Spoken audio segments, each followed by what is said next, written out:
Hola, con el gusto de saludarles. Nuevamente nos encontramos con el doctor Juan Martín Gómez, uno de los grandes expertos en el tema de los sismos en México y en el mundo, y que nos honra con su presencia en estas colaboraciones. Doctor Juan Martín, muchas gracias. Muchas Nuevamente gusto en gracias. saludarle. Y bueno, sin duda aquí en el campus Juriquilla de la UNAM, donde hay tanto científico, destaca el tema del Centro de Geociencias. Aquí se han dedicado por muchos años a estudiar y analizar qué sucede alrededor de los sismos, de los terremotos, del movimiento de la Tierra. Y es en ese sentido donde yo quisiera iniciar esta segunda colaboración con el doctor Juan Martín Gómez, eh, preguntándole, o más bien pidiéndole que nos haga usted el favor de explicar, ¿por qué a la Tierra, al mundo, se le considera un ente vivo?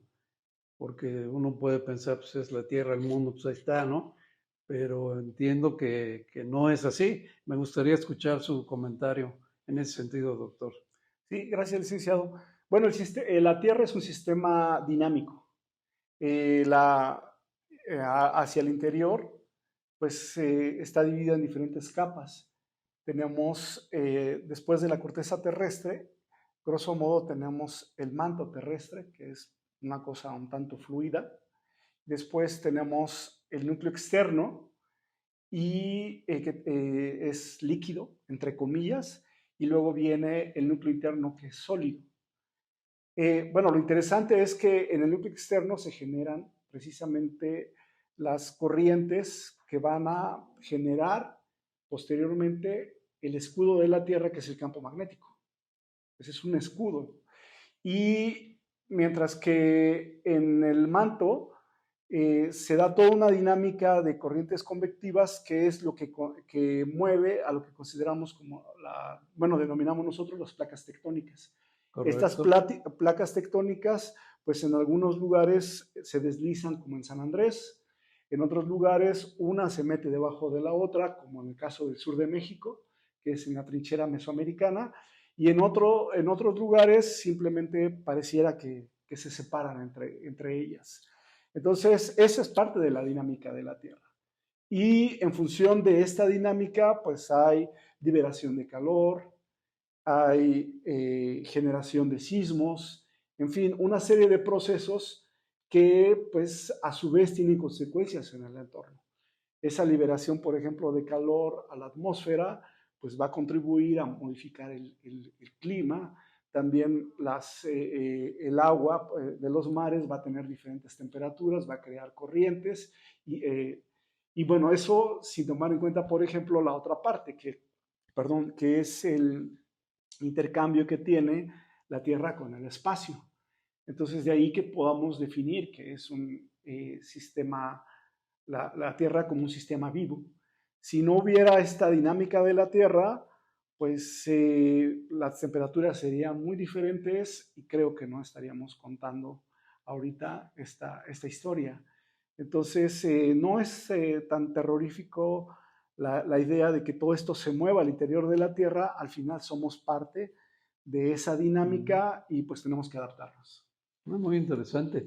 Y en ese sentido, a mí me gustaría tocar con usted un tema para quienes nos hacen favor de escuchar y de ver, que tiene que ver con poder predecir y prevenir los sismos.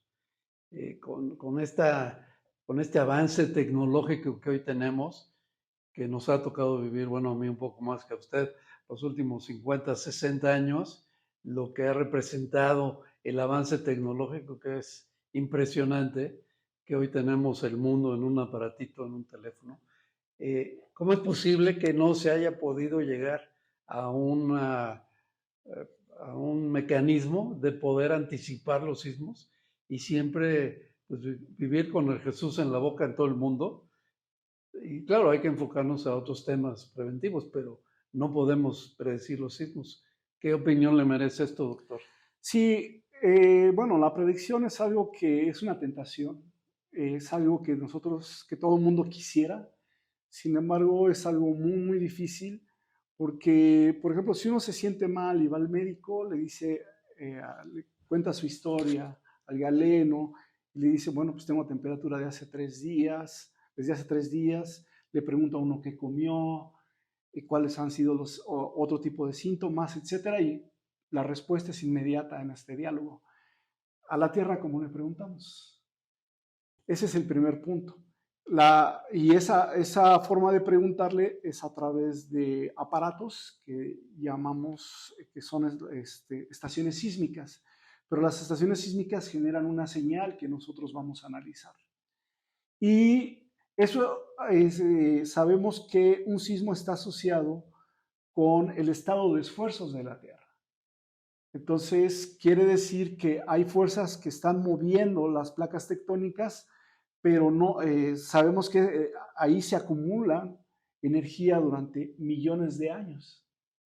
Pero eso precisamente medido en tiempo geológico, pues es demasiado tiempo y no sabemos cuándo va a darse la liberación de esa energía en forma de sismo. Entonces, imaginemos que tenemos una cuerda, un mecate de esos de plástico, lo estamos jalando usted y yo, sabemos que se va a romper, pero si hacemos correr nuestro reloj, no podemos decir, aunque lo estemos jalando mucho, se va a romper en 3 segundos o en los próximos 7 segundos. Sabemos que puede ocurrir a lo mejor en las próximas 2 horas o 1 hora, dependiendo de la fuerza con que nosotros estemos estirando. Okay. Y el ser humano espera que digamos lugar, fecha y hora, que esa es verdaderamente la predicción. Si yo digo, mañana va a temblar en el planeta, pues seguro que va a temblar porque hay sismos todos los días. Seguro que mañana tiembla en el sur de México, también eso es seguro. Pero si usted me pregunta, quiero que me digas el próximo sismo en el estado de Querétaro, día, hora y lugar, eso es imposible. Entonces esa es la gran diferencia. Y llegar a ese nivel de predicción, definitivamente no creo que lo logremos. Y la siguiente pregunta sería, y aunque lo pudiéramos hacer, ¿serviría de algo? Es decir, le decimos a la población, mañana a las 3 de la tarde va a temblar. ¿Cuál va a ser el comportamiento de la población? ¿Vamos a crear una psicosis? ¿Y si no tiembla? Claro. Y si tiembla, ¿qué van a hacer? También. Entonces es mejor ir hacia situaciones de prevención. Claro. Decidir cómo vamos a reaccionar ante la ocurrencia de un sismo. Ubicar las salidas más adecuadas para nosotros, cómo nos vamos a desempeñar, dónde nos vamos a guarecer, en fin, cosas que son verdaderamente de mayor relevancia. No digo que sea poca cosa que sea la ocurrencia de un sismo, pero es un hecho que no lo podemos predecir.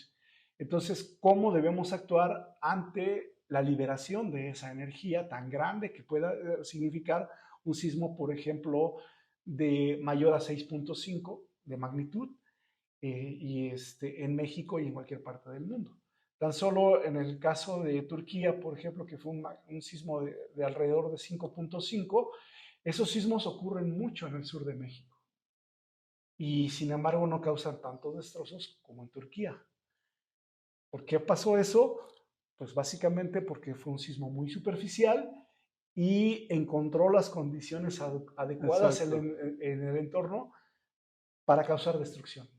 Casas mal construidas, en lugares inapropiados. Edificios mal construidos. Exactamente, edificios mal construidos y además muy cerca de una zona que es altamente activa. Entonces, ese tipo de cosas son las que nos deben de enseñar a no volver a cometer el mismo error en ese lugar y en cualquier parte del mundo. Claro, y entonces si no podemos predecir los sismos, sí podemos seguir trabajando en su prevención, en qué medidas hacer para prevenir, que bueno, es parte importante de lo que buscamos aquí en este espacio. Y bueno, pues doctor Juan Martín Gómez, muchísimas gracias por su acompañamiento en este espacio tan interesante y hay que recordar siempre que más vale prevenir que lamentar.